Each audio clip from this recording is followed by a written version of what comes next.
Good evening, everybody. Hello. We are live, and I have not been live in quite a while. How's everybody doing tonight? I hope you guys are doing okay.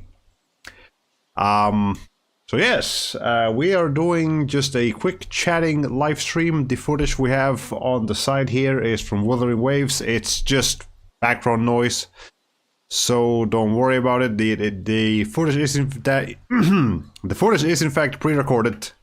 So yeah, it's just something I recorded a few days ago in preparation for this stream. Again, it is not really important. Don't worry about it. It's just there to have something to playing on the side.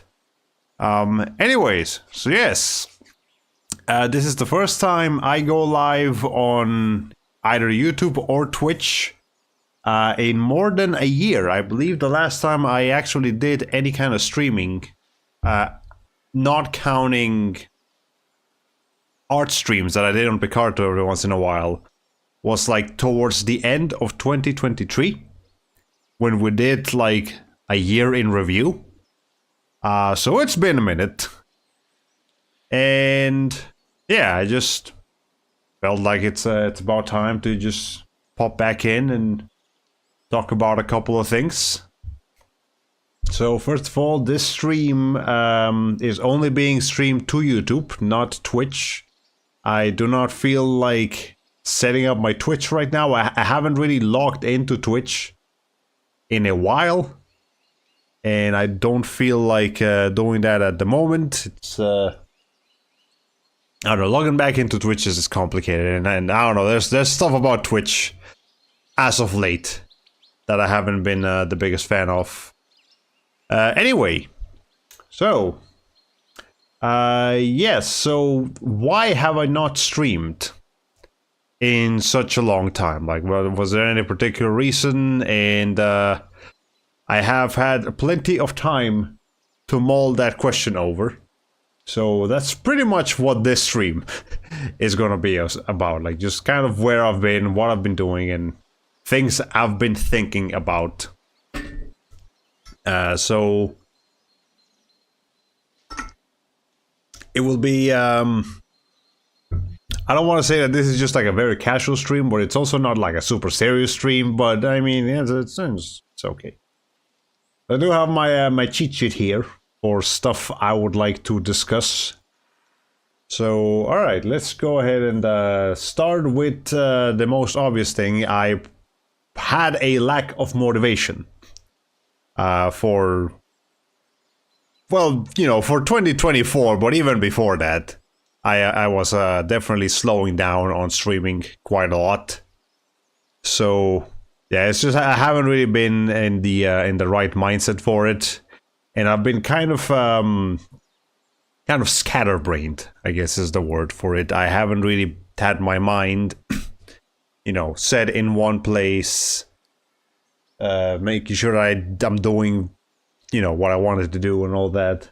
So there's a lot of things that I did in the past couple of years. Like I tried VTubing, and that didn't really work out very well. As you can see, I am not using my VTuber model like I normally would have for these kinds of streams. I actually don't even have VTube Studio installed on my computer anymore. I just kind of uninstalled it at some point and didn't really feel like putting it back in. So instead, we have this picture that I drew just yesterday, because if nothing else, I would definitely like to keep the character, even if we don't do VTubing, like, you know, traditional style VTubing. The character, I like to keep her, so she can stay here. And I will probably keep drawing. She will be the channel mascot. I will not be impersonating this character. I am no longer interested in possessing the character and pretending to be her. But you know, she's cute. She can stay. Okay, but yeah, while I was VTubing, I also did a lot of like variety streaming. So like it wasn't just game playthroughs like I normally would. Like I tried to do all kinds of other things. I did those like backloggery streams. I did I tried a lot of different kind of formats with the games I was playing. I was doing like demos, and I was doing all kinds of stuff. And I was thinking of doing even more.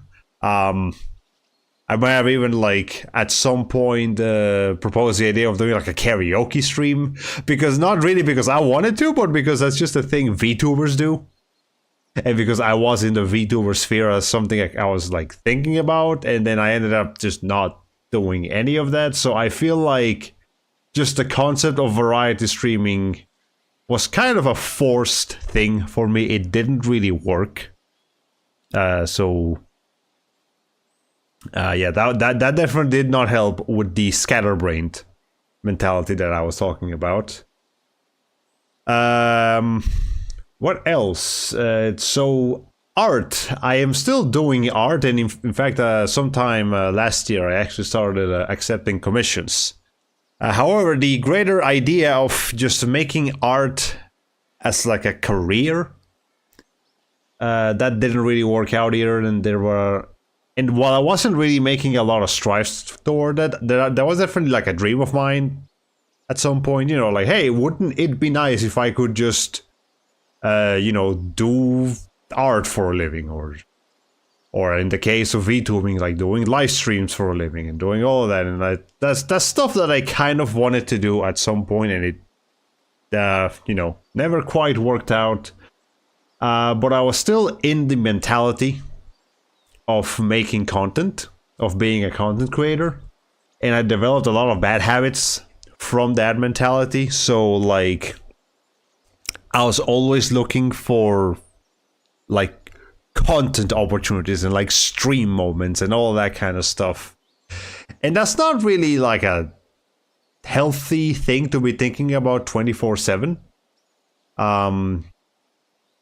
because you're kind of like for example, I did a lot of for a while I was doing in my Discord server like anime streams, where we would have like a schedule every week of like what kind of shows we were going to be broadcasting, and I kind of did that. I started that whole thing because I was becoming so inconsistent with like actual game streaming and all that. So I felt a need, a necessity to have something to show for myself, something to provide to the audience. Like the show must go on, kind of that sort of mentality of always having something in there. And I've always been thinking of like what kind of one of the worst things that you will develop as a content creator is like the idea of views and engagement and always worrying about numbers and all that kind of stuff. And that's not really healthy, because you're always attaching a numerical value to your worth. Like, how many views are you getting? How many likes are you getting? How many comments are you getting? And that's not how people should live.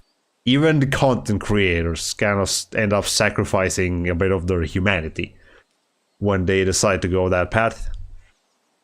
And after thinking about it, and after all these experiments and ideas and things just didn't really work out, I ultimately decided that I do not want to do content creation. I do not want to follow content creation as a career path anymore. So yeah, that was kind of an important revelation for me, and it's forced me to just kind of step back and look at what I do and what I've done, and just looking at myself in a lot of different ways. So when I was trying to do live streams and all of that, I did kind of force a personality. You might have actually noticed as I'm talking in this stream that I sound a little different from what you may remember from my previous streams in the past. I'm not trying to be as peppy not trying to be as like loud and funny. My voice might sound a little weird. I am actually still recovering from a cold that I had last week. It's mostly gone now, but if I sound a little nasally, that's why. But yes, so I was kind of forcing a personality in my live streams, because that's the thing you do when you're live streaming. You try to, you try to get the audience going. You want to get them engaged, and you want to have them, having a good time. And like, I felt like in order to do that, I had to like exaggerate my personality. And yeah, that's not, that's not really who I am. It's just kind of what I pretended to be. Also, I believe I may have muted the wrong video here. Oops, I did not mean to do that. Yeah, I meant to mute the ambience noise earlier, not the actual video playing in the background. Sorry about that. Anyways, so yes, there was that. One of the worst features that I think came with the content creation, with the live streaming mentality, was like the snark. I was very snarky for a long time, and that's a thing a lot of YouTubers do. It's just be snarky, be smug, be like always point out flaws and problems, and be critical in a way. And again, that's not really who I am. It's not really who I want to be. And snark can be kind of funny. I won't deny it's kind of fun. Especially when you're doing it towards like the big corporations, and like I remember at least once or twice, like live streams of the Game Awards or the Summer Game Fest, and it was basically just me like laughing at the rich people for hours on end. And again, I can see the appeal of that. I can understand why that's kind of funny, and like I've seen other people make that kind of content before. So that's kind of what inspired me, but it's not actually who I really am or want it to be. So we yeah, I kind of want to leave that part of myself behind me. I'm still gonna be a little bit snarky. I am a little bit snarky by nature, but not to the degree that you would see in the in some of my live streams. And yeah, another thing was my voice. This is what I'm talking right now. The way I'm talking right now, this is how I talk normally. Again, if you compare it to a lot of my live streams, you may notice like I was doing a louder voice that sounds more cartoony, more unrealistic to what I really sound like. I don't really want to do that anymore. It was just kind of a way for me to force myself to be funny, because that's a lot of things. That's a lot of the personality. That's a lot of the the point of a lot of YouTube videos is to like be funny, to make people laugh and like make jokes and stream moments and all of that stuff. And I kind of forced myself to be funny. And I think ironically that has the opposite effect of not being so funny. So I'm gonna like not really focus on that anymore, and I want to just let humor happens naturally. Sometimes you say something funny, sometimes funny things happen, and I'm gonna let those things happen naturally. I'm not gonna force them out. And yeah, overall, I was always kind of thinking about how my audience would perceive my content, and not just my live streaming, also my art. I was always thinking of the audience, of the viewers. Again, that thing about focusing on the numbers and the comments and the likes and all of that. So I was putting my audience above myself, above my own interests. And I don't think that's not right. I mean, I get it. I understand why you would want to do that as a content creator. But yeah, you're always putting other people's interests before you, and you kind of forget to focus on yourself. And I don't really want to do that anymore. It's been a while since I saw a stream from you while you were a content creator VTuber, so I can't tell much of a difference. I know you more from the old streams you did before being a VTuber. Yeah, so I would say even those streams featured a slightly different version of myself than who you are hearing right now. Yeah, I suppose I just keep this in the background. I have no interest in. Yeah, I was dropping the So I'm dropping the label of content. That's kind of what we're talking about right here. So, as I mentioned earlier, to catch Aikenlapse up, I am no longer interested in pursuing content creation as a career choice. I don't want to be like a YouTuber or even an artist for a living. That's not really because sacrificing your hobbies to force them to become your jobs will drain the fun and the magic and all of that whimsy out of them, and that's something I really don't want to do anymore. There was a point, an extended period in my life where I felt like becoming a content creator was the right path for me to take. But yeah, I've been doing a lot of introspection, self-reflection, looking back at myself, and I realized that wasn't really me.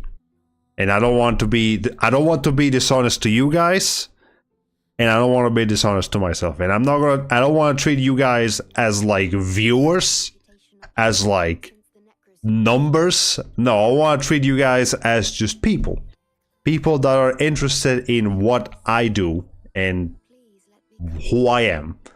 And I think that's a much healthier approach than just like, hey, viewers.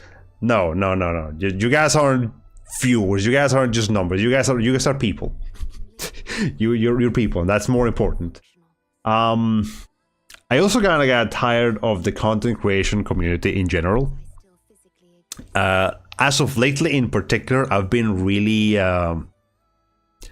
getting kind of tired of YouTube, or at least the way I was engaging with YouTube before. There was a lot of video essays that I was watching, and I was just kind of like letting the algorithm choose for me, and a lot of those things I was talking about earlier, about like the snarking and the personality, forcing a personality and all that, that's very present amongst just YouTube in general.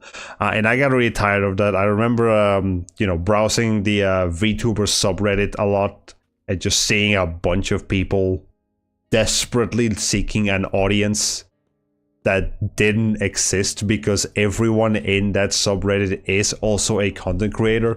So everybody is in this grind mentality, the grind. Everybody's got to get on the grind. I don't want to be part of the grind anymore. It's exhausting being part of the grind at the expense of nothing, at the reward of nothing, because I wasn't really growing as a channel. I wasn't growing as an artist, or as a content creator. Getting on that grind mentality didn't do anything for me. I know already this is how I feel about my own life, but I hope it didn't like directly delusion you about this sort of thing. Nah, it's okay. I mean, there's definitely been, the back and forth that Aikenlapse and I have had in real life has given me a lot of things to think about. And I think that's okay. There's nothing wrong with that. But yeah, these are my own thoughts after all. Yes, if everyone is creating, no one is watching. And if everyone is watching, no one is creating. So there's gotta be a balance. And yeah, I was definitely not balancing that very well. And a big part of why I wanted to become a content creator is because college didn't really work for me. I probably said this in previous streams, but it's worth bringing up again. I did go to college for a few years. It didn't work out. I had to eventually I kind of just dropped out. I just stopped going to class, and I didn't seek another college. I went to college for game design, and originally I went into it for the art side of game design, like actually creating characters and modeling and level design and all that. And when I was told that I wasn't good enough for that, I was then told that I should seek the programming side of things if I wanted to stick with the game industry in some way. And so I tried that, and that was even less successful. I cannot program a goddamn thing. I am not a programmer. I was not born to be a programmer. I have no desire to become a programmer. That is just not the life for me. So ultimately, that just didn't work out. And yes, as I've just pointed out, that college no longer exists. So I don't want to be too specific, but yeah, the college I used to go to closed down just like a few years ago. So I don't even remember anything that I learned from college other than like a few lessons on animation and like a little bit of how the game industry worked back then. It works differently now. The game industry right now is in a very different spot, and in hindsight, I'm kind of glad I didn't seriously pursue joining the game industry, because it's fucking shit show. Like, even if I had stayed as an indie game dev, the pressure, the stress of being a game developer is a lot of work. It's a lot. It's too much, honestly. It's too much for me. So yeah, because that didn't work out, because I couldn't get a big boy career. I couldn't get a big boy job. And other colleges that I tried worked out even less. None of that really was going my way, and I was just kind of with this little part-time job, so I kind of desperately needed a plan B. And content creation was going to be my plan B. It's like, okay, I bet I can do this. I can do live streams. I can do the video games and the drawings and all that. I bet you I can do that for a living. Is what I thought. It's what I said, and that didn't really work out, as I just discussed at length. What I remember is that trying to 3D model a car put me 1 foot into my own grave. Oh yeah, I remember. Yeah, I remember I had a 3D modeling class. And one assignment was to create a character, which, fair enough, or like, some kind of recognizable thing made by you. And I remember at the end, I did not successfully create much of a character. I just made a model, like a basic as human model, bold, no texture, no anything, because I wasn't really understanding the 3D modeling, and I ultimately just spent like my entire time working on that model, specifically in the ass.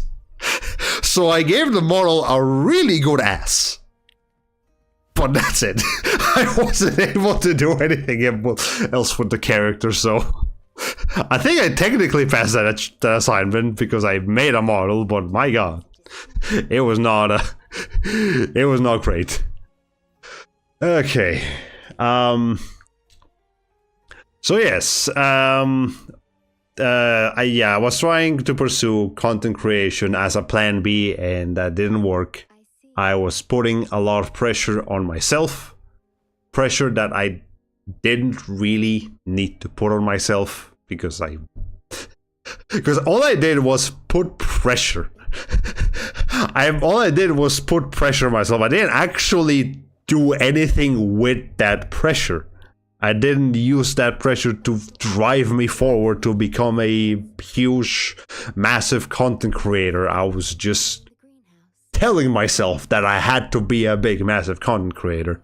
And I'm just sending you a picture I took today. It was of a capybara's ass erasers. That's nice. But yes, and this is going to lead into the next big topic of today. And on top of me putting a lot of pressure on myself, I was also getting a lot of pressure from my mom. And we are now going to talk about my mother. So, for most of my adult life, I have lived with my mother, with my mom.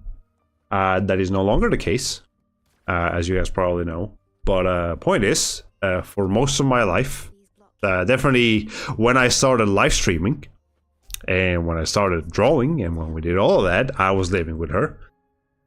And look, my mom, I love her.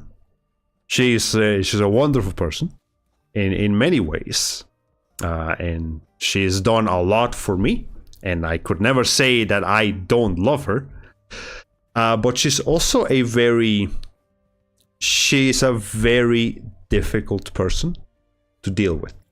She's a very overwhelming person to deal with. She personality-wise, I feel like she's the polar opposite of me. Like, whereas I'm kind of introverted, kind of relaxed, kind of just, laid back, and I'm satisfied with some smaller things in life. My mom is very loud. She's very outgoing. She wants to, and she always puts herself under a lot of stress, and kind of like a panicky stress. And she kind of puts that stress on other people. And she's not satisfied with simple things in life. No, she's always striving for bigger and better, and she kind of wanted me to be like her in a lot of ways, because that's what a lot of parents want their kids to be like them, or to be a great person in life. And that was no different with my mom. But that wasn't gonna work with me, because I'm not that kind of person. I'm not the kind of person that's always striving for more. I understand why you would want to have that kind of trait, but it's not the trait I have. I'm just not that outgoing, that looking forward to the future and trying to best myself every single time, in life. No, it's...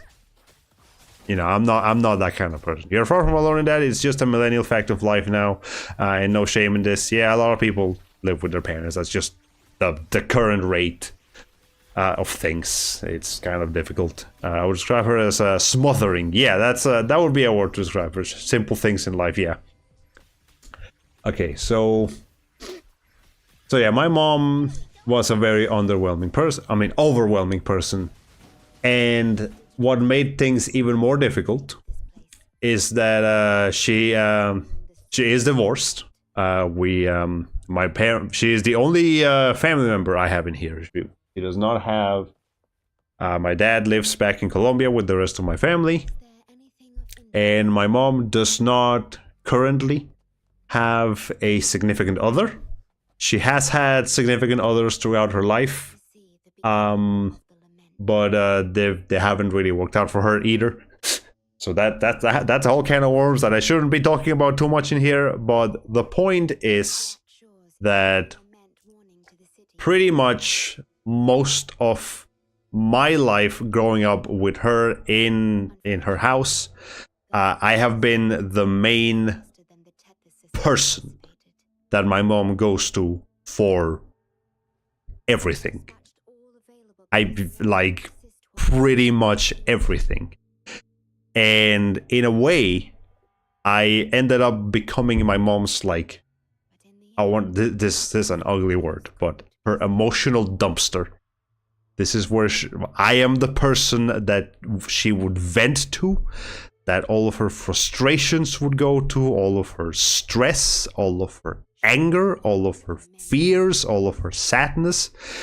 When she had a significant other, she would kind of split it between them and me.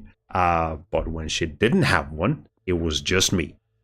And I kind of had to take that because I didn't have a way of just talking back or really defending myself. So I was my mom's emotional dumpster, and that was horrible. Like, that is too much pressure to put on a person, and yeah, it's not good. Divorced parents are also just another common factor of millennial life. Remember when I mentioned the concept of emotional incest the other day? That's what I was thinking of. Yeah.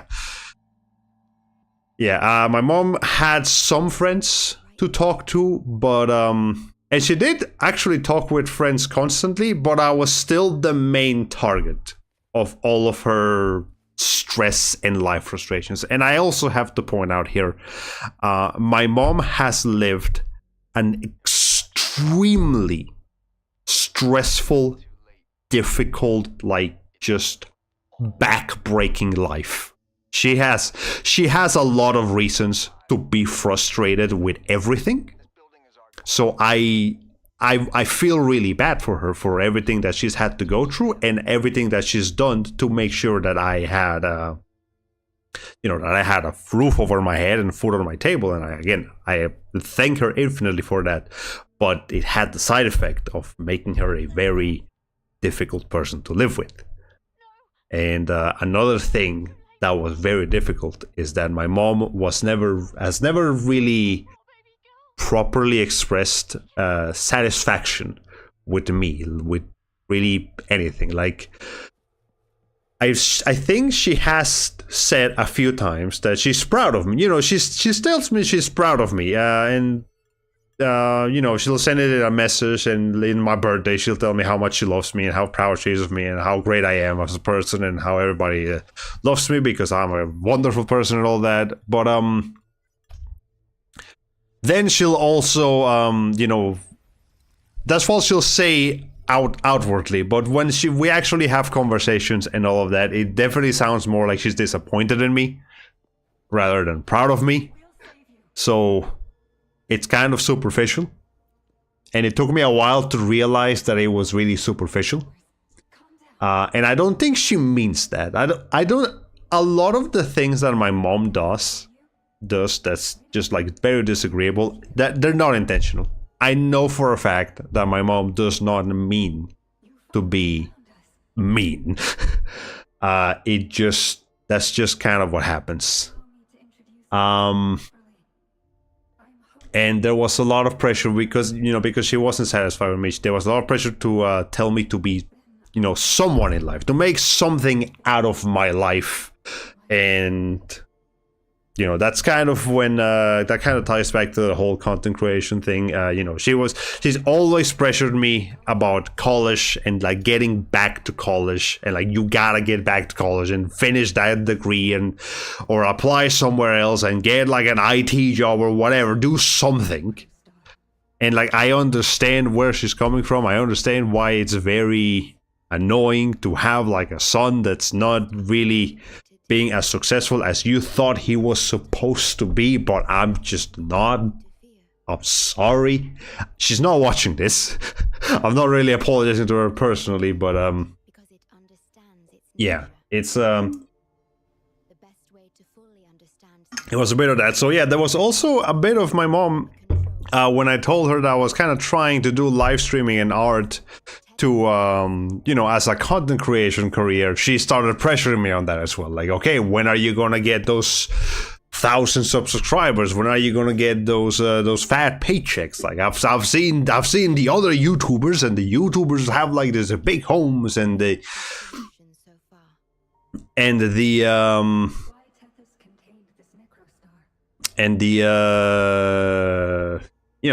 she sees other YouTubers have like doing trips and having these vlogs and just having all kinds of success in life, and like, she expected me to just kind of have that kind of life as well, because I was pursuing content creation.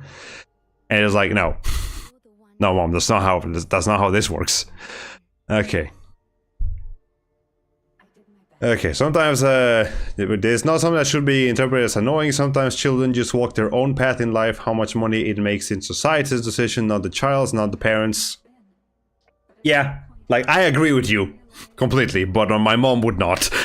My mom just does not understand how the world really works.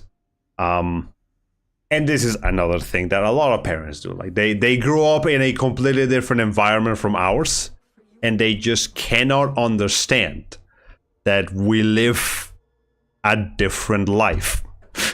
We have the way society and everything works nowadays is completely different from how it did in like the 80s, the 70s, or maybe even the early 90s. Yeah, like that's not how it works anymore. Like, people can't just be successful with hard work. I wish that's still how it worked. And for some people it kind of works out, but they also have a very strong support network. I don't have a very strong support network. Like, as I mentioned earlier, my mom is the only family member I have in here. The rest of my family is back in Colombia. They are not wealthy.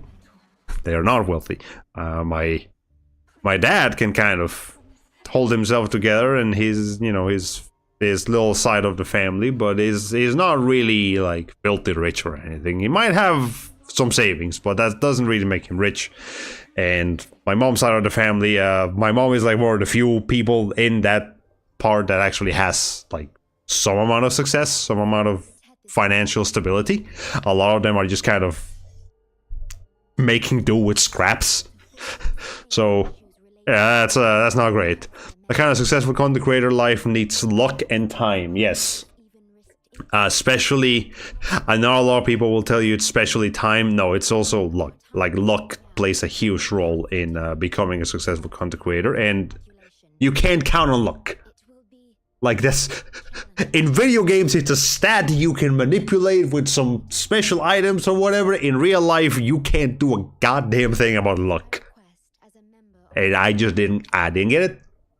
Very, very few people get it. I wasn't gonna be the special case. And that's just how it is.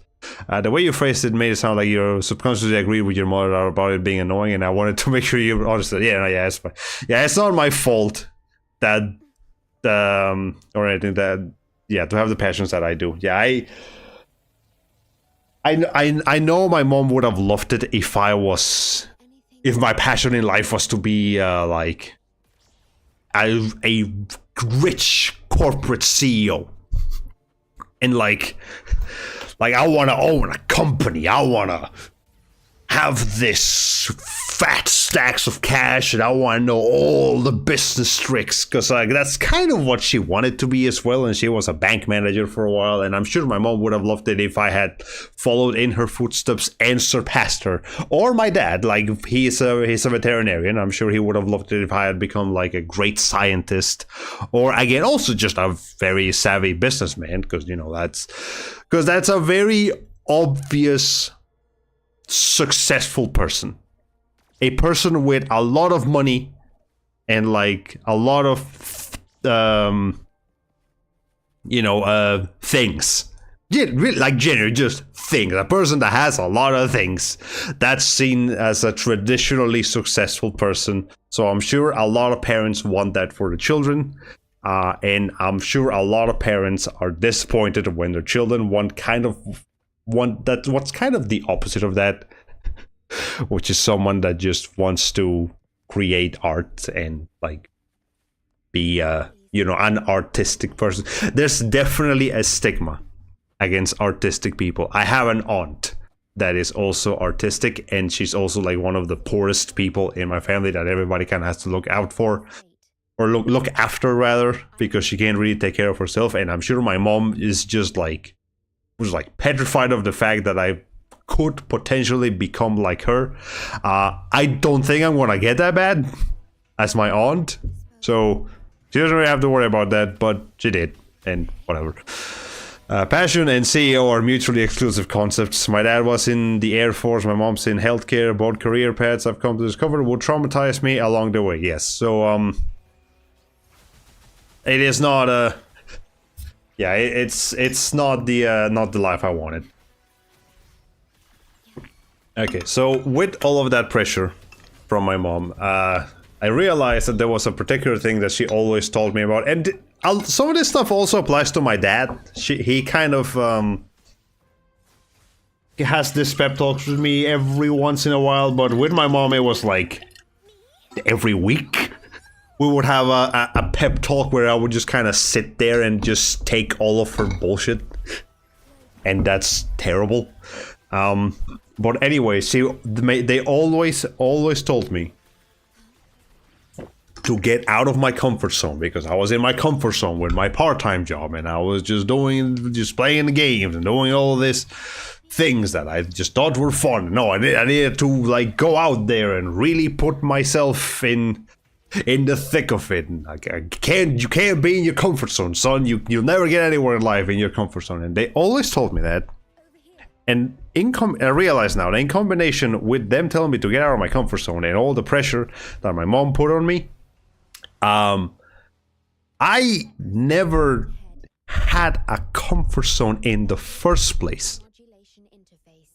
Like, they told me to get out of somewhere where I wasn't even located at. Like, I didn't have a comfort.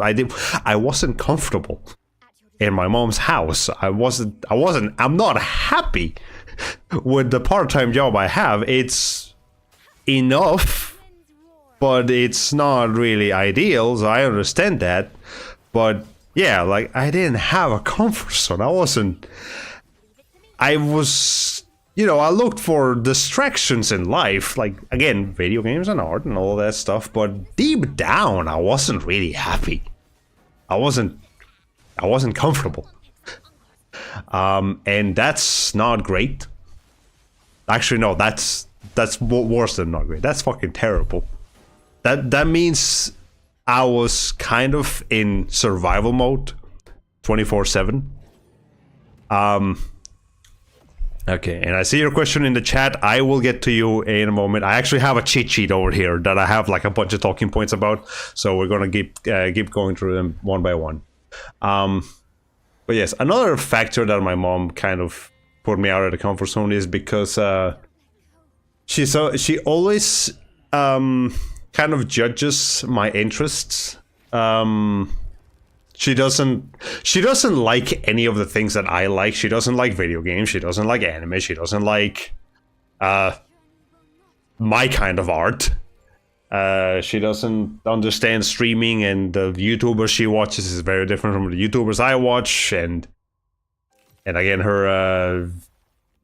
she used to be kind of a party goer. I wasn't interested in parties. I wasn't interested in super socializing. I wasn't interested in getting a girlfriend, because like that was another. This is a minor thing, but like my parents also kind of pressured me to like go, like, hurry up and get a girlfriend or a boyfriend. I don't care, just have a love interest, please. And I'm like, I don't want to.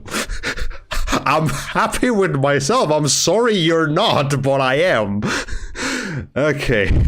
God help you if you ever came out as gay or whatever. I can only imagine her. No, my mom would have been perfectly fine with me being gay. The problem is that I didn't have a partner. Like, she grew up in an environment where you just have to have a partner. You have to have that significant other. And like, me not having that and not feeling like I needed to have someone else in my life was just kind of like bizarre for my parents. So they thought that meant that there was something wrong with me. And a lot of like Latino parents growing in like little backwoods of the countries, they kind of assume that when there's something wrong with their child, that thing is that they're gay. And that probably happens here in the United States as well. But yeah, something wrong with my kid. Oh shit, he's gay. I better let him know that it's okay to be gay, but like, please do something about it. No. No, I'm not gay. I just didn't feel like getting a partner. That's it. Okay.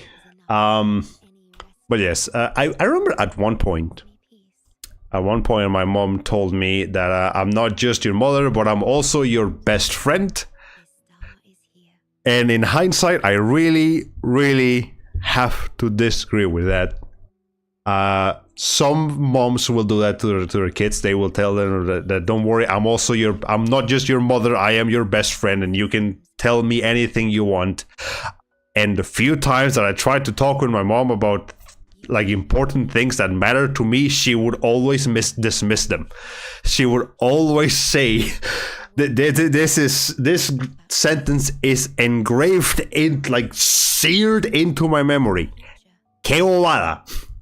Que bobada. That means that's dumb. What a dumb thing. Like and it's just a very common thing that people say in Colombia, to just kind of dismiss people's worries and like, oh, I'm worried about this. Que bobada. Don't worry about it. There's nothing to worry about. It's nothing important. Don't worry about it. Like, it's like she always says this whenever I try to open up to her. So I like, no, I don't want to open up to you anymore, because you're making me not. You're clearly showing that you don't care when I try to be anything other than the image of the son you think I'm supposed to be. So we're not gonna have this we're not gonna have any fun conversations. Ay. My son doesn't want to get married. He must have been switched at birth with an extraterrestrial.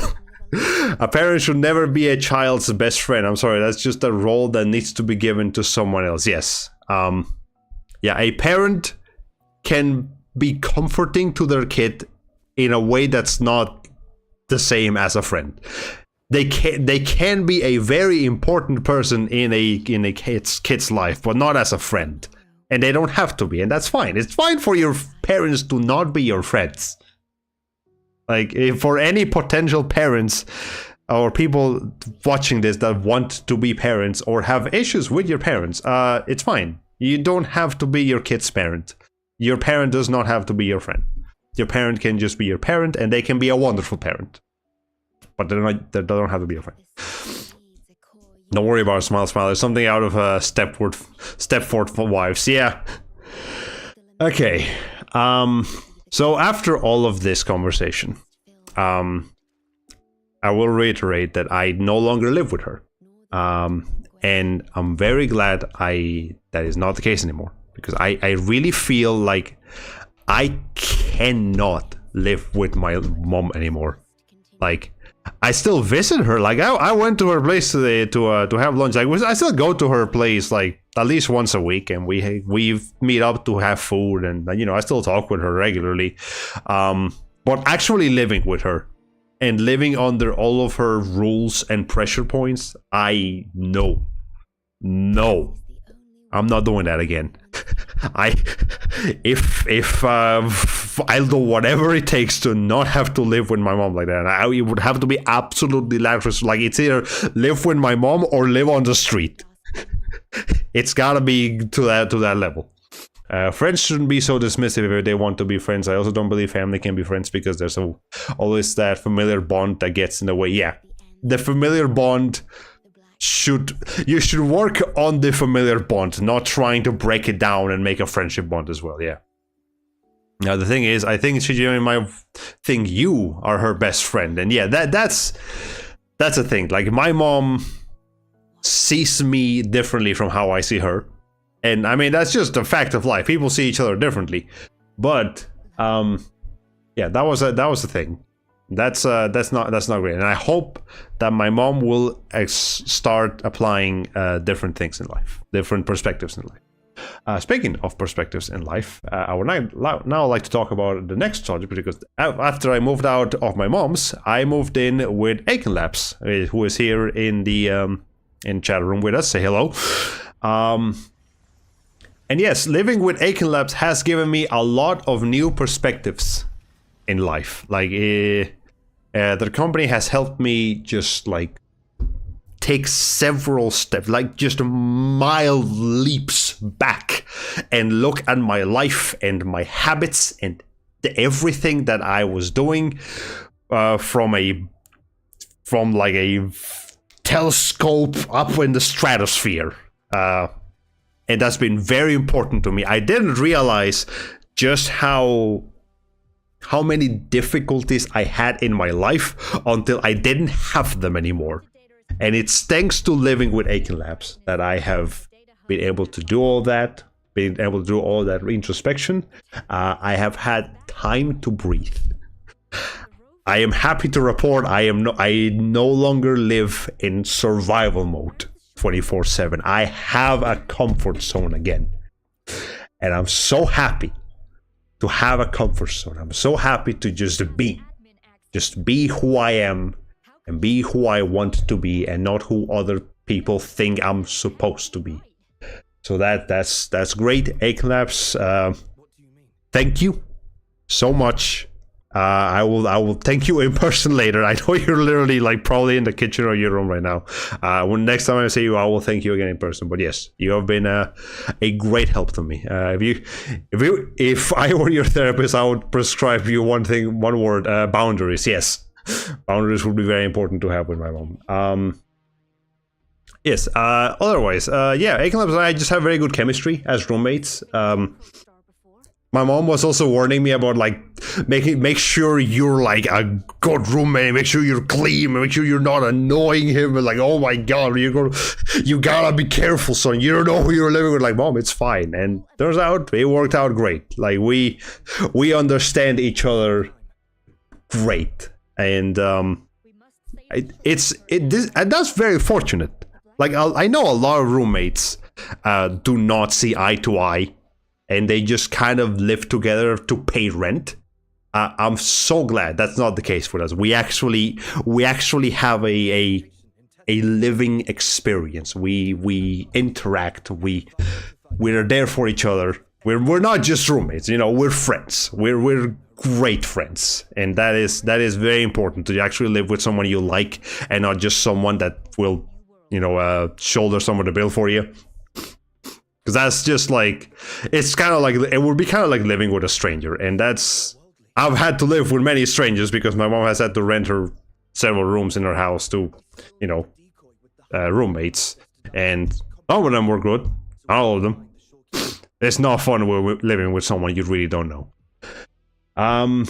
So yes, thanks to living with Aiken Labs and living away from my mom and just being able to be myself. I also would say that these are the happiest years in my adult life. I was not this comfortable back then when I was there with mom, and now I finally am. I don't think I've experienced joy and peace and quiet like I have now since I was a kid. Since before I was an adult, of course. So that's why I'm saying my adult life back in the day, way back in the day, I was, just happy with myself, and I am once again happy with myself, and that's so important. Still listening. I've just got wet hands on the dishes. That's okay. Don't worry about it. I know you're listening. And I definitely cannot. That just further cements that I cannot go back to living like how I was before. Like.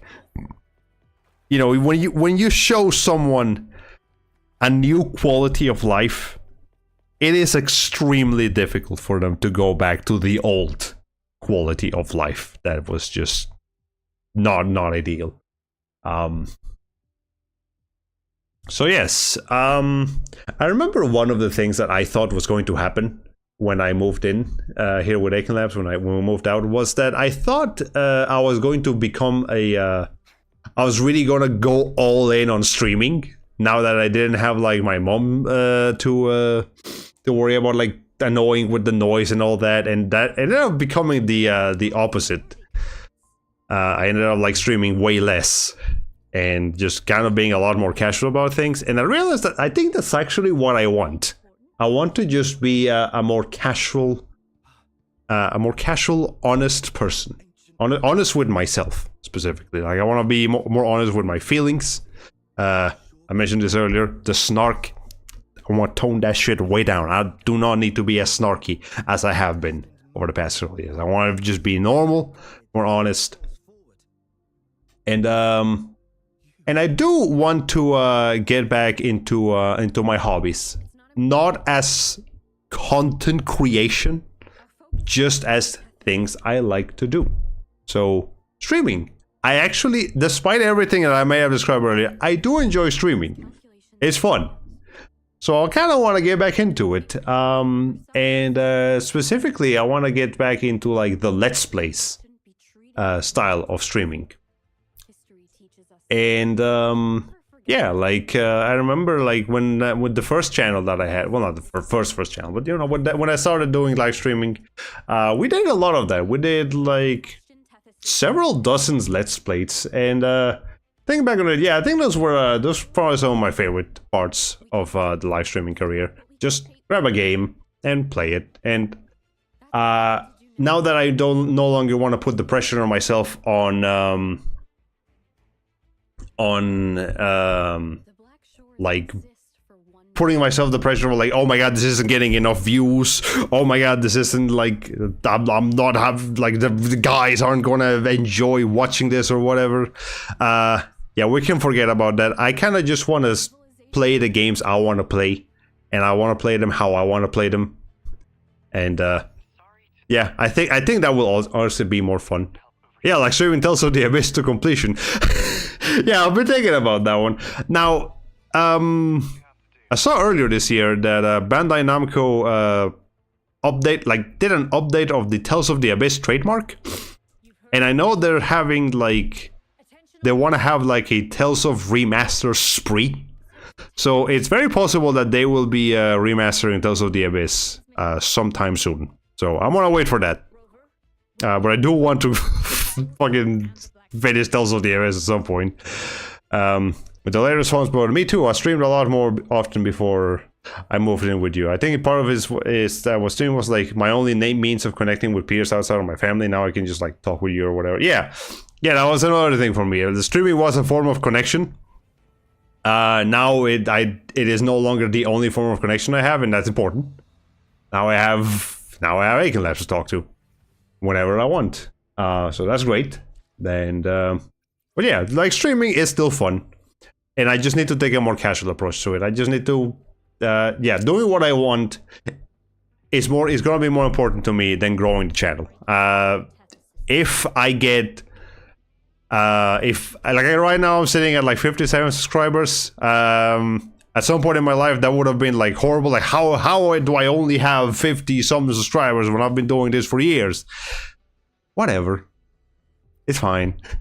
I don't care about the subscriber number. I just care about like having fun, and hopefully if people come in and join, I hope they have fun too. But I'm not gonna change what I'm doing or who I am so that they can have more fun. No. That's not how it's gonna work. For a little while, I was trying to do like video essays. So you may see some videos in my channel where I have like these characters, and they're doing like. Yeah, like video essay formats, because that was kind of like a thing where I was interested in. It's like, okay, live streaming didn't work, so let's do video essays. Let's do like edited content that takes way longer, but you know is of much higher quality. And I had a good idea going with that, but it's very time consuming, and if I have to pick my passions, I have to pick my hobbies. Ultimately, that's not really one of them. So, yeah, video essay content, edited content, it's fine, it's fun, but it's not what I really want to do. So, yeah, video essays, nah, we're gonna leave that behind. I just want to take things at my own pace. And I remember I was also like putting pressure on myself because like as my newer live stream setups and you know, peppiness and all that improved, I was like disappointed with my old content, and I was kind of hoping that like maybe at some point I would like redo a lot of my old Let's Plays but with like my current quality. And it's like, no, we don't need to do that. What am I talking about? No, it's fine if I wasn't you know, it's fine if some of my older content, some of my older Let's Plays aren't as fun or as like well edited or whatever. It's fine. It's fine. It's fine if my old it's fine to have like mistakes in the past. But yeah, so I'll just Yeah, I'm not gonna like put pressure on myself to re-stream every game I've let's played before just so I can do it in my new style or whatever. No, I just play what I want. You know, keeping in mind what I have already let's played on the channel, but yeah. And a lot of this also applies to art. And as I've mentioned before, I have had many points where I was doing art for the sake of views. I have made drawings specifically trying to like experiment with which characters are more popular and like what kind of tags I can put on stuff on Pixiv that will get maximized views and all that. And then I would also like hate it when I would make a picture of like my OCs that I really liked, but no, like very few other people cared about it. And that was like very demotivating for me. We're gonna just like not worry about that anymore. I'm gonna draw what I want to draw. I'm still an artist. Like I'm interested in live streaming video games, and I'm interested in drawing art. Those are my two hobbies that I want to just keep doing. And I don't want to put like a career path pressure on top of them. Those weren't mistakes, maybe lower quality, but I wouldn't call them mistakes. Yes, correct. I need to. I agree with you. I need my old self to get the fuck out of my mind and like not think of them as mistakes. Friendly reminder that the old YouTube renaissance is specifically nostalgia for the crusty, low quality, but personal style of videos from back then. Yes. But yeah, anyways, back to art. So yeah, I just kind of want to draw what I want to draw, and I don't care if it doesn't have as many views. I'm not gonna draw like famous characters or like like the latest gacha waifu just because she might get me more views. No, frankly, I want to prioritize original characters. That should always have been my priority. And I'm most comfortable, I'm the happiest when I am drawing original characters. And that goes for both my characters and like other people's characters. I just like, you know, I like OCs. OCs are fun. But I also kind of have some fan art that I may want to draw every once in a while.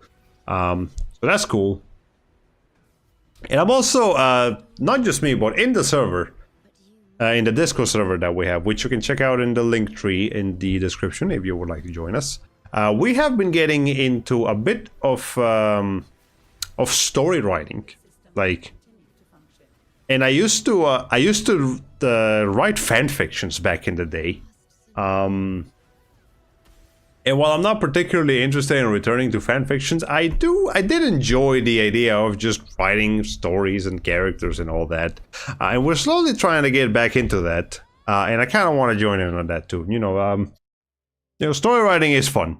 And it's very interesting, and it helps you, it also kind of helps you just explore yourself as a person.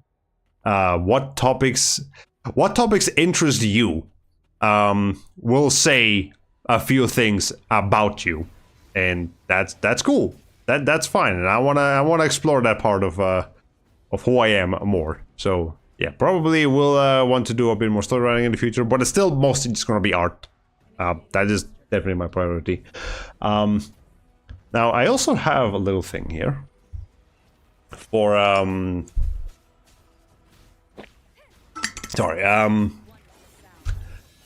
another thing, like, while I was doing a lot of introspection about my art, and we've kind of had some discussions about this, Aiken Labs and I have had some discussions about, like, gender and sexuality.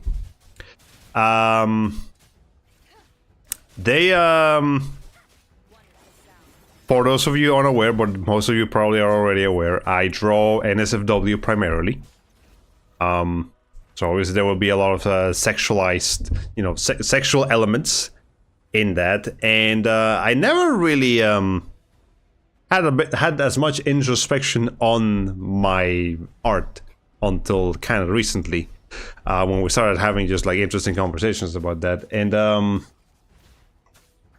so yeah, so for a little bit of context, and we're gonna talk about like you know, and erotic art here. So if you're uncomfortable with that, then feel free to leave for a little while. But that's what I feel like we need to talk about. So yeah, back in the day when I started drawing art online, that was about 2016 is when I really started trying to grow my career, my art career back then. I was almost exclusively focusing on drawing Futanari. And a part of that is because I really, really did not like drawing men. Like, just male characters. And I know that's a thing for a lot of artists as well. They do not like... some people just cannot draw guys. They find it uncomfortable. They just can't do it. The anatomy doesn't work for them.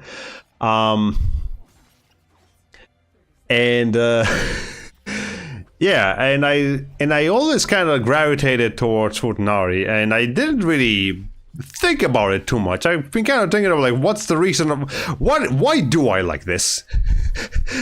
I love Mr. Futanari, more power to you. Yeah, so it was kind of you know, for the most part, I thought it was just kind of a fetish, but I realized that what might have actually been happening in the background of my mind was that Futanari was might have been a subconscious reaction to how much I hate the concept of machismo, of macho man, that and this just aspects that are commonly associated with men that I find really dislikable. So like, for example, men are like the dirty, like imagine Homer Simpson. All right, here's a character that I would describe with like machismo. He's like fat and ugly and not very clean, and he's drunk and he's lazy and it's got all of this. Yeah, toxic masculinity is a better word for it, probably.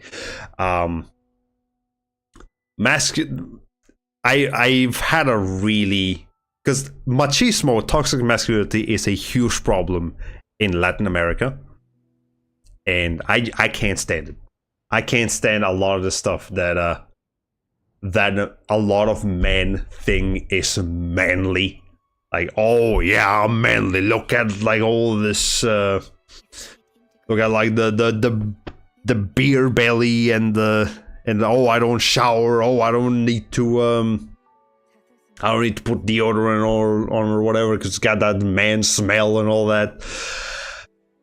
And like violent, like macho men are like aggressive. They're violent. They're abusive even. I don't like any of that. I always hated those things. So then kind of that's kind of probably why I gravitated towards Futanari, because it allowed me to, you know, still have like the sex without the man, without even touching the masculinity. And I want to like reiterate, when I was the first time I drew a penis, it was not on a man, it was on a woman. It took me a long time to finally pour a penis on a man. Which is a very funny thing to say out loud. But yeah, like that's how much aversion I had towards like toxic masculinity. And I also had a bit of an interesting thing with myself, because sometimes while I was growing up, I was kind of defined. Some of my family members actually defined me as metrosexual, and it's an interesting concept. It doesn't actually have anything to do with sexuality. It essentially boils down to men that practice self-care, men that aren't like macho man, toxic masculinity bullshit. It's just like, because I do not like being dirty. I shower twice a day, thank you very much. I wash my hands often. I put deodorant every morning, and I do all kinds of things to keep myself clean. I don't like being aggressive. I I don't like being violent out loud. I'm a much more reserved person, much more introverted. I don't. Yeah, a lot of the features that define toxic masculinity, I try to avoid them like the plague, and they're making me someone that is considered quote-unquote metrosexual. And I think at some point in history that was supposed to be an insult, but it was never used as an insult for me, and I'm fine with that. I don't think it should be an insult. Yeah, look at how many wives I've beaten. Clearly I am the pinnacle of desire. Jesus fucking Christ, yes. Like, God, I hate that shit. The thing I hate the most from toxic masculinity is that men aren't supposed to talk about their feelings or show weaknesses. Yes, that's a thing I am so glad that I'm learning to actually do. Like, let me talk about my feelings. Let me be an emotional person. Like, a lot of men think that they have to reserve everything, and that's what leads to the like rage outbursts and all that shit, because you're bottling up all that shit. Well, guess what's gonna happen? It's gonna come out eventually, and you wanna like beat someone up. I won't do that. So I want to talk about my feelings. I want to like be honest. I want to let you guys what's going on in the noggin over here. I never thought about it before, but that's a very understandable and respectable reason for favoring foot and yes. And this is very recent. I didn't realize that was the reason until just a little bit ago. The United States even say metrosexual anymore. It feels like a term disappeared in the 2000s for some reason. It was just kind of like a 2000s thing. I imagine most people may be familiar with the term metrosexual because it's brought up in like an episode of South Park. But yeah, it was just like a mid-2000s thing. Anyway. Now, despite all of that, I did eventually come out of my no-drawing man bubble. And I did start drawing man characters. You know, you guys that follow my art have seen the Blessed One.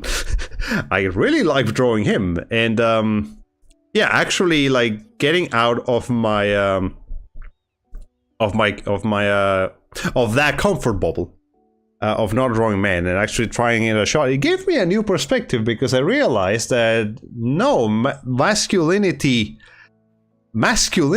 doesn't have to be toxic. You don't have to be you can feature you can have features that define a man, like even like the muscles and like maybe being strong and brave, and like there's actually good traits that define men that I actually like. And drawing man characters and like imagining how their personalities would be and how different those personalities are from what you would normally see in other circles, in other just like with how other people or ancestral artists portray men. Like, it made me realize, oh, I actually do quite like men when they're not trying to be macho man, when they're not trying to be toxic about it.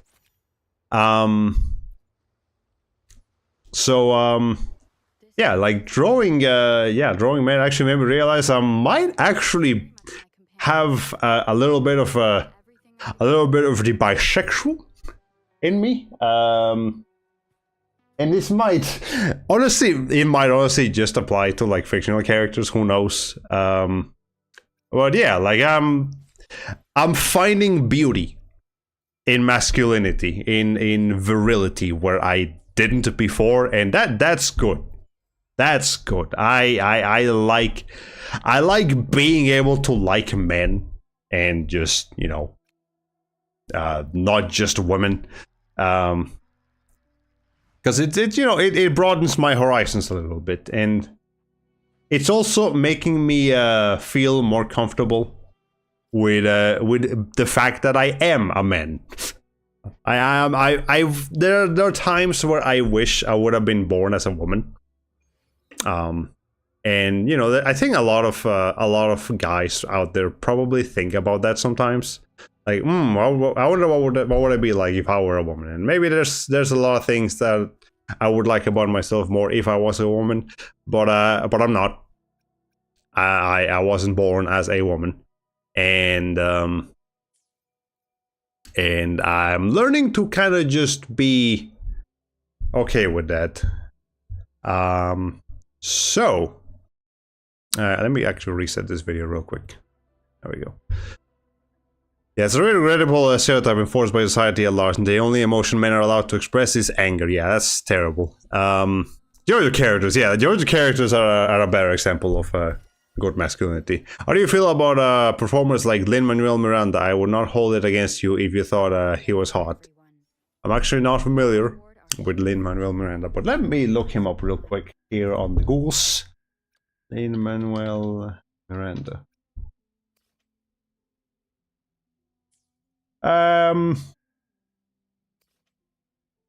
Yeah, like I was just looking at the pictures of him. He's a pretty attractive guy. I think I've seen him before. He apparently played in someone in Encanto. But yeah, like yeah, like I am starting to find men that actually take care of themselves a bit more attractive, and that's good. That's a good thing. So yeah, I'm becoming. This might sound like a bit of a stretch, but I do mean it genuinely. Like NSFW art and exploring different topics with NSFW art has made me feel more comfortable with the fact that I am a man, and that's good. Like for a while there, I hated the fact that I was a man. But I didn't necessarily want to become a woman. I just hated the fact that I could potentially be associated with a lot of the things that I hated. And now I'm learning to see that, you know what? No, I don't need any of those things. I'm fine with being who I am, and I just need to be a better version of myself than the things I hate. So I will draw what makes me happy. I know a lot of my followers probably. I get a lot of these comments on Pixiv that they want me to draw like the stuff that I used to draw, like a lot more Futanari. I still like drawing the Futanari, don't get me wrong. It's just like I have a new thing that also makes me happy, and I want to keep drawing it. So, hey, there you go. Just broadening my horizons over there. Anyway, then speaking of drawing, I am slowly getting a little bit better about my time management in regards to hobbies. So you know, I work 5 days a week, and usually it's a pretty long shift. So I got some amount of free time afterwards, and for a while I didn't really understand. Really wasn't making good use of my free time, and that's why there's been lots of periods of time on just on Pixiv where I haven't like uploaded anything, or like there were a lot of previous times where I didn't feel like streaming because I wasn't making the time for it. I'm getting a little bit better at it. I guess I'll briefly touch on the subject of gacha games, since we do have Wuthering Waves here playing on the site. I will have to admit, and this is kind of embarrassing to admit, but I have to just come out and say it. I had a bit of a gacha game addiction for like, I would say at least 2 years there. Definitely it was pretty bad during 2024. I think we talked about that before, that artists that move on and do different things. The audience will learn to get over it and glom on to another one if I'm not getting what I want. Yeah, that's okay. Yeah, just let the artists be happy, even if the audience isn't really happy with them. But yeah, so gacha games. I had I couldn't tell that the footage wasn't Genshin. Yeah. So Wuthering Waves, that's my latest gacha game of choice, and on actually just a few days ago, maybe a week ago, I decided fully that this is the only gacha game that I want to play at the moment. And I really should only keep it down to one gacha game at a time. It's gotta be just one. Because goodness gracious. There was a point during 2024, towards like the late, like November, maybe December a bit, that I was playing like 4 gacha games at a time. Genshin Impact, Honkai Star Rail, Zenless Zone Zero and Wuthering Waves. I was just kind of like rotating between them on different days. Of some days I would be playing one and the other, and it was like I love all of those games for different reasons. I think there's genuinely a lot to like about these games, but holy shit, you cannot play more than one of these and keep your sanity. Like, my god. It's not embarrassing to admit you have a gacha game addiction. I've heard so many Hoyo game players talk about playing multiple Hoyo games at the same time, which is ridiculous to me. Yep. So I was one of them. And yeah, yeah, didn't want to it is kind of a difficult thing to admit, because it's like, I didn't startle you, did I? you know, the first step to fixing a problem is recognizing that there is one, and I didn't want to recognize that I had a gacha game addiction, because it's kind of, you know it's not a good look. And the other thing is that I was having fun with the games. Like, a lot of players that have an addiction will play the games out of pure obligation, and they fucking hate their lives while they're playing the games, but they feel like they have to do it, otherwise they won't get like the rewards, they won't get the dailies, they won't get the character. Oh my god, I gotta get the character. And like, yeah, the games are designed to manipulate you, and there is a lot to love about the game, about the characters and the gameplay and the story and the music. Oh my god, the music in Hoyoverse games in particular is fucking amazing. But it doesn't make up for the fact that they are consuming a significant portion of your life. And I'm very fortunate that for me it was just time, and not time and money. I'm actually very good about keeping my wallet sealed when I'm playing a gacha game. I never bought into like the straightforward microtransactions. I only did those like $5 a month packs where you like get a little bonus for logging in every day for 30 days straight. I did that. So overall, I did not spend a whole lot of money on gacha games. Like, considering how many of them I was playing and for how long, it was actually a pretty small amount. But the time that I spent on them was much more significant. Yeah, time is also a wallet. So yeah, that was important. For the briefest moment of earlier today, you thought about installing a mobile Pokemon game on your phone. I decided not because you feel more fulfilled spending your time elsewhere. Yeah, and because mobile games are mobile games. You wouldn't be able to just sit down and finish such a game. Yeah, it's not a. Mobile games are kind of designed to give you quick bursts of dopamine. Kind of like a lot of content creation nowadays, so gotta be careful with that. Anyone else get anything they want to get off their chest during our first gacha anonymous meetup? Yeah, this kind of feels like a gacha anonymous meetup. But yeah, so when we get back into let's playing, I probably will not be let's playing any gacha games. I'll just be playing them on my own. And if I want to play a different gacha game from Wuthering Waves, I have to drop Wuthering Waves. Like, one at a time. For God's sake, one at a time. Please, brain. You need to learn this, brain of mine. When I played Hoyo games, you tried tolerating the flaws because you clung onto something like you like from each game, but eventually you conclude that you should only play a game if you completely like it.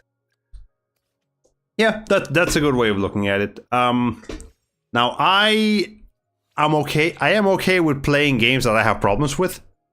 I mean, I grew up with a lot of janky ass PS2 games, so that's fine. Like, I'm okay with my games not being perfect, with me not liking everything about them. But you know, if you're spending that much time and energy and effort, then you really want to make sure you're getting as much mileage as possible of the game you're playing. So Infinity Nikki for you is fulfilling that criteria, and I'm very thankful for that for you. I may play Infinity Nikki at some point, but again, one gacha game at a time.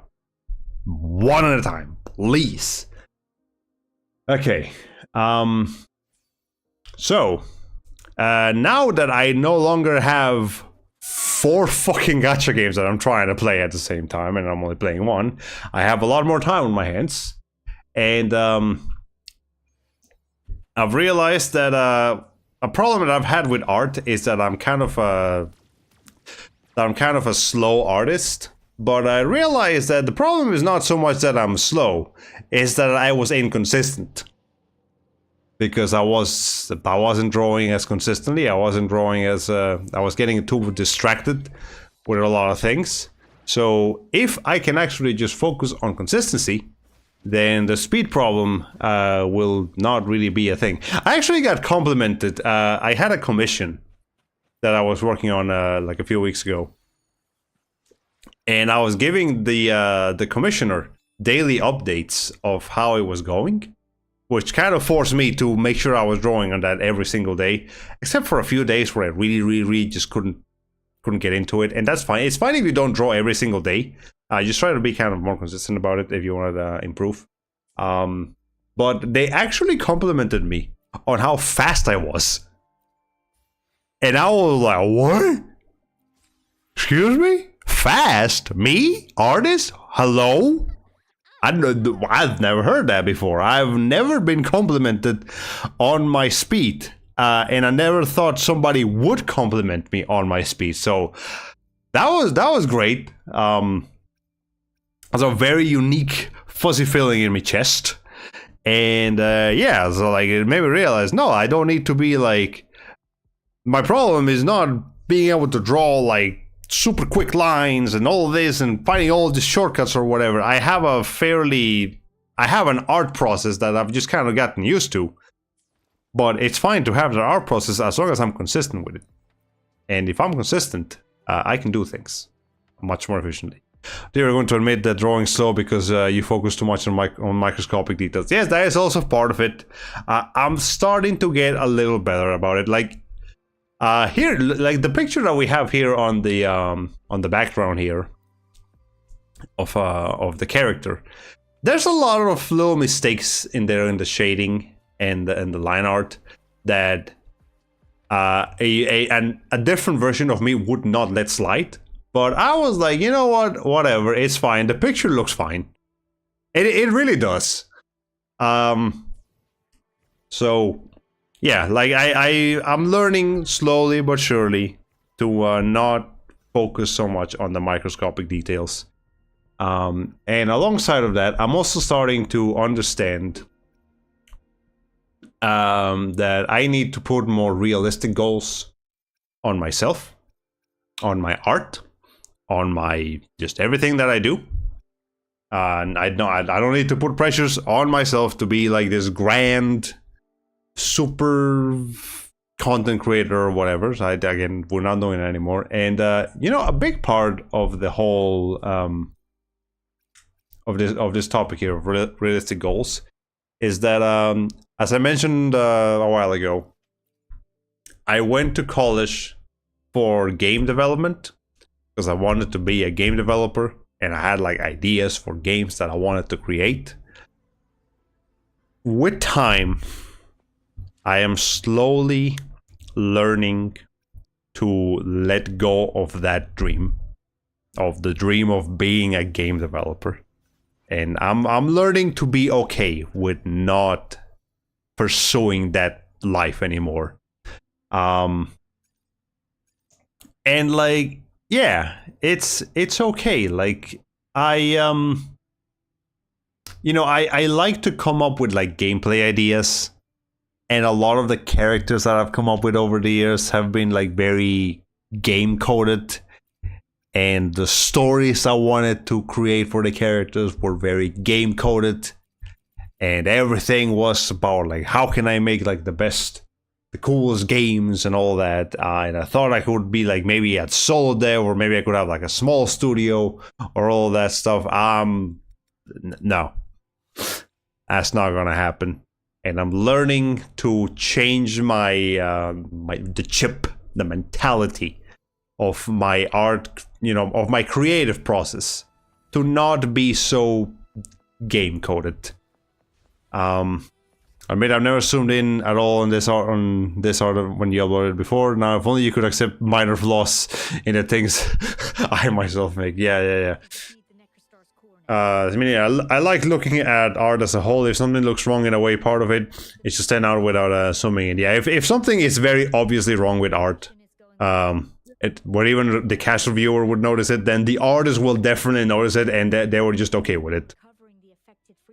You can still be a game developer if you change your mind, even if it's just a one-time hobby thing. Creation tools get more powerful and easier to use every year. And yeah, like that's true.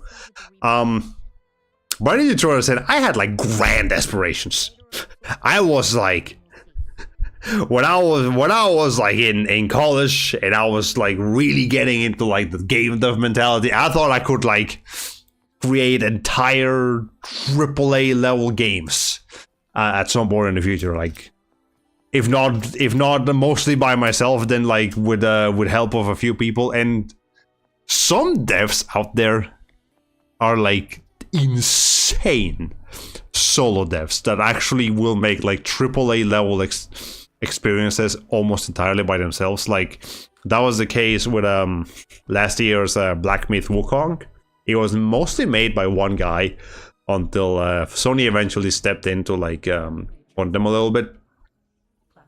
But yeah, there's some devs out there that like genuinely by themselves are making like ungodly amounts of work. So I thought I could be like one of them. No. Oh hell no!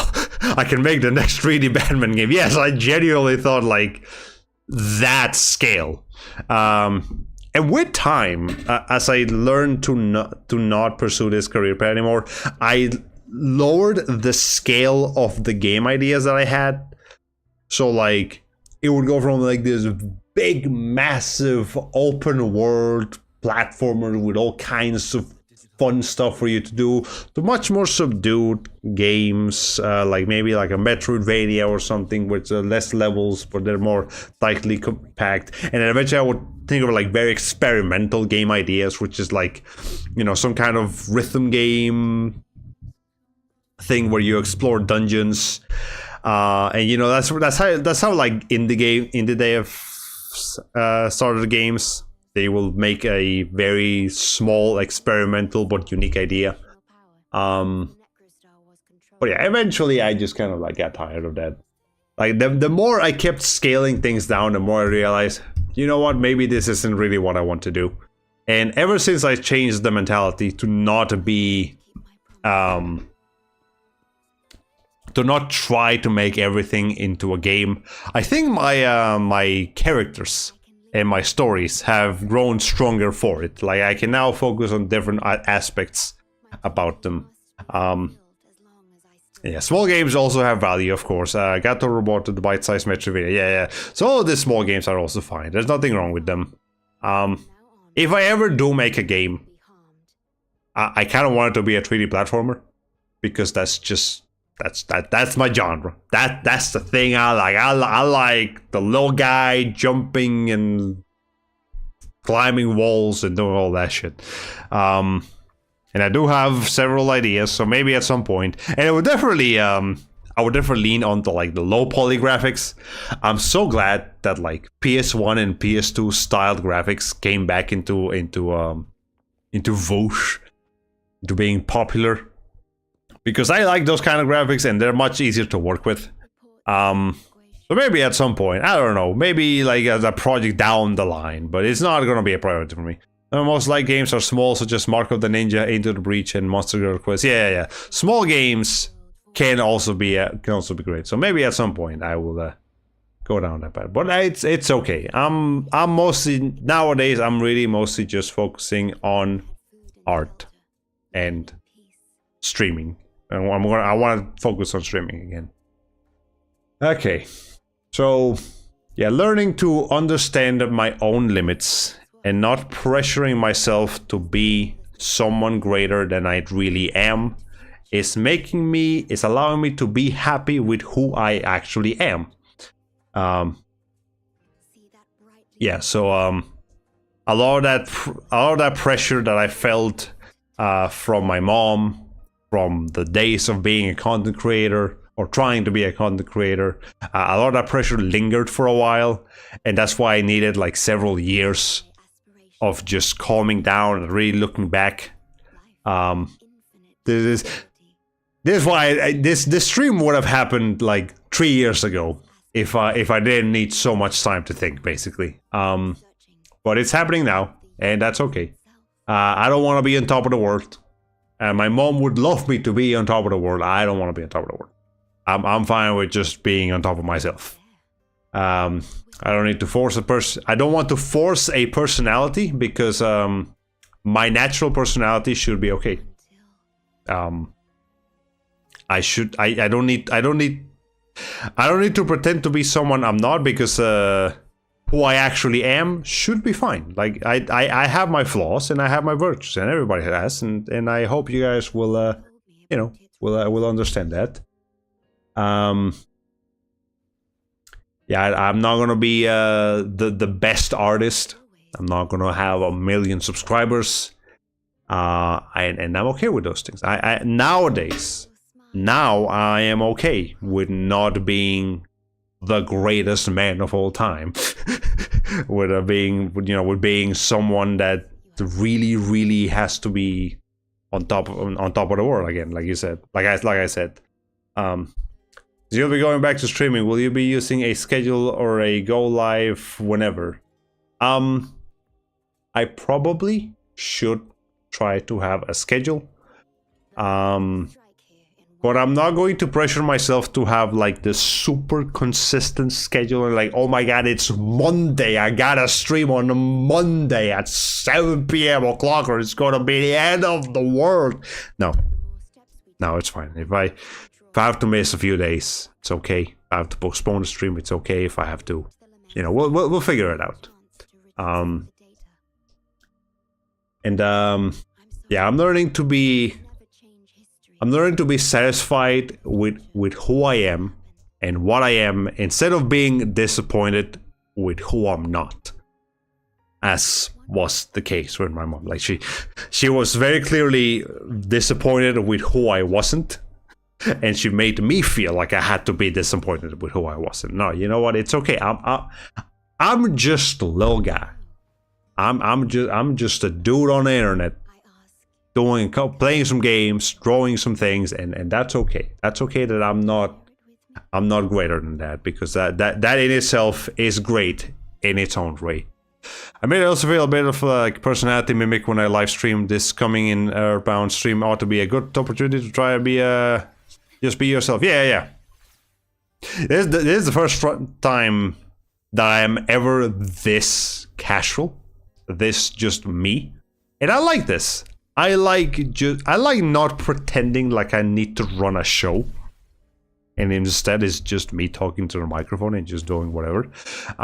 So we will see how when we're actually doing a game, I'll see how it will work out. But yeah, I'm not going to I want to be present again, but it's gonna be a more casual version of me, and I hope you guys are looking forward to that. Simba, you are my son, the one true king. Remember who you are. Yes.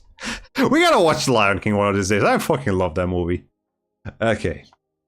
Anyway, that is probably all I have to do today. Yeah, that's all I really had to say. So I hope you guys have enjoyed the stream. I don't know when exactly I'm going to start my my next Let's Play series. Probably, maybe sometime this coming week. I would like to figure out exactly what game I want to. There's a couple of games I want to play. I gotta pick one, and I gotta just prepare the a little bit of the stream setup for it. It's not gonna be super complicated, but a couple of things. And yeah, hopefully I will see you guys when I see you. Glad you got a chance to get all this off your chest. Yes, this is shit's been bottled up in there for fucking years. It needed to come out. It absolutely needed to come out. Okay. Anyways, yes, I will catch you guys next time. Have a great rest of your night. Rest of your week. If you are on the Discord server, I will see you there. If you're not on the Discord server and you would like to join us, again, Linktree in the description. There should be a link to the Discord server in there. If you want to keep up with me, that's the place to do it. The Discord server is where I really communicate more. Social media, I'm kind of stepping away from that as well. So yeah, and streaming, it was refreshing to hear a news update from you all and real life things in streaming. Yeah. So. All right, bye-bye, sleep well, and yes, I will catch you guys next time. Bye-bye.